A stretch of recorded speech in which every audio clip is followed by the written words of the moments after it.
Otep à tous, bien-aimés frères et sœurs. Nous allons vous parler aujourd'hui de la plus grosse erreur de Donald Trump.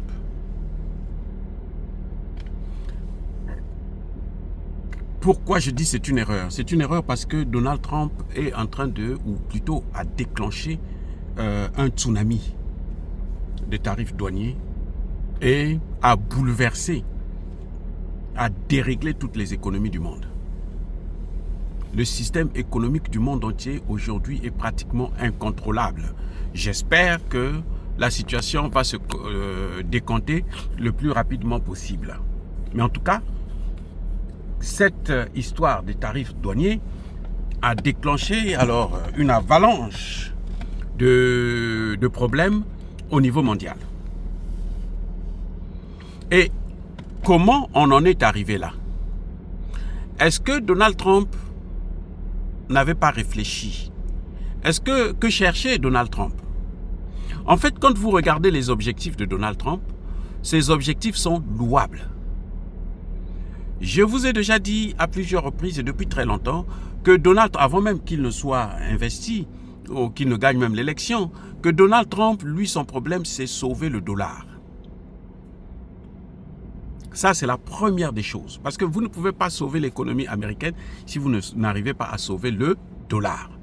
Donc, le problème de Donald Trump, c'est d'abord comment sauver le dollar. Comment faire à ce que le dollar puisse être toujours la monnaie d'échange au niveau mondial.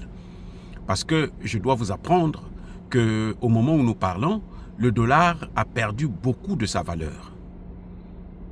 Avant la guerre de 2022, la guerre en Ukraine, eh ben le dollar était presque à 93% des changes mondiaux. Aujourd'hui, on tourne autour de 50. Ah oui, autour de 50. Et ça continue à baisser. Le dollar est quasiment en train de s'effondrer, là où l'or est en train d'exploser. Ça, c'est le premier point. Le deuxième point, c'est que Donald Trump voulait, comment dirais-je, faire en sorte que les industries du monde entier, les grandes firmes du monde entier viennent investir aux États-Unis. En fait, il a appelé des investissements pour créer des emplois aux États-Unis. Il veut réindustrialiser les États-Unis. Donc, ce sont des objectifs louables pour une puissance comme celle des États-Unis d'Amérique. C'est tout à fait normal. C'est acceptable. C'est, disons, comment je peux dire, peut-être pas acceptable, mais c'est compréhensible. Voilà, le vrai mot. C'est compréhensible. Mais maintenant, c'est la méthode, la démarche, le processus que Donald Trump a déclenché. C'est un processus qui ignorait un certain paramètre. Est-ce que c'est par refus, un déni de la réalité, hein, c'est un négationniste, ou bien c'est par ignorance? Là, pour l'instant, je ne peux pas vous dire si c'est un déni de la réalité. Si c'est un déni, là, on verra ça un peu plus tard. Mais il y a tout ça dedans, en fait, quand on regarde très bien. Alors, Monsieur Donald Trump n'a pas tenu compte d'un paramètre essentiel et fondamental.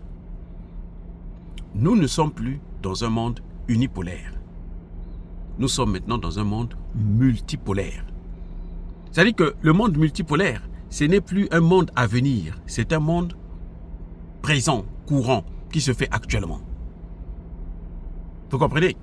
Donald Trump croyait que nous sommes encore, ou il a estimé, il a ignoré la multipolarité pour se dire que nous sommes toujours dans un monde unipolaire et c'est nous les États-Unis. Le monde unipolaire, la caractéristique fondamentale du monde unipolaire, c'est que c'est un monde où il y a un chef qui est au-dessus de tout le monde, c'est-à-dire les États-Unis, et c'est lui qui dicte la conduite à suivre dans le monde entier. Voilà le monde unipolaire. C'était à l'avantage des États-Unis. Et ce monde a été créé depuis la chute du mur de Berlin, donc l'autodislocation de l'ex-URSS. C'est ce que George Bush avait créé appelé le nouvel ordre mondial. Il n'y a plus deux puissances qui se battent, une qui gouverne l'Est et l'Ouest. Il y a une seule puissance qui gouverne l'Est et l'Ouest. C'est les États-Unis. Et c'est ce paramètre que Donald Trump a ignoré. Et c'est ce qui est en train de lui revenir comme un effet boomerang à la face. Parce que la réalité est tout autre. La réalité de 91 n'est plus la réalité actuelle. Les amis, c'est incroyable, mais vrai. Et ça, c'est la plus grosse erreur de Donald Trump. Parce que quand vous voulez faire une statistique, par exemple, quand vous voulez analyser un phénomène, vous devez prendre l'échantillon, c'est-à-dire qu'un élément qui représente tous les paramètres. Si vous n'avez pas tous les paramètres, mais votre analyse sera faussée. Les résultats seront faux. C'est ça le problème. C'est ça le problème.